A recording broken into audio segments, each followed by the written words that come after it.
আপনারা যদি সারা জীবনে কল রেকর্ড বের করতে হয় তা আপনি পারবেন? আপনি হয়তো জানেন না, কিন্তু আমার এই ভিডিওটা দেখে শিখুন কীভাবে আপনি সারা জীবনে কল রেকর্ড বের করবেন। দেখেন আমার পাশে একটি অ্যাপ আছে, অ্যাপটি ডাউনলোড করবেন, তারপর শুরু করুন। অ্যাপটাকে আপনারা সবাই দেখে রাখেন, এই আছে অ্যাপটা। এখন আপনারা অ্যাপে যাওয়ার পর আপনারা কী করবেন, এখানে ঢুকবেন। ঢোকার পর লেখা আছে যে কন্টিনিউ টু পিডিএফ। আমরা নিচেরটাতে ক্লিক করে তোমরা কল রেকর্ড দেখবো। এবার দেখেন লেখা আছে অনেকগুলো অপশান। এবার প্রথমে যেটা আছে সে প্রথমটায় ক্লিক করবো।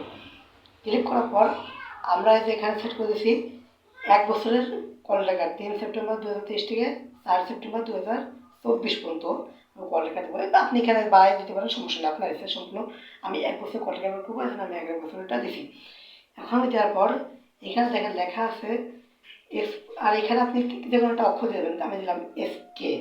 দেওয়ার পর এখানে দেখবেন কন্টিনিউ টু পিডিএফ, ওরা ক্লিক করবেন। করার পর দেখেন এই যে চলে এসেছে আপনার সমস্ত কল রেকর্ড। এখন আপনি এখান থেকে সেভ করতে পারবেন, নয়তো আপনার ইচ্ছা। ধন্যবাদ শুনবেন আমার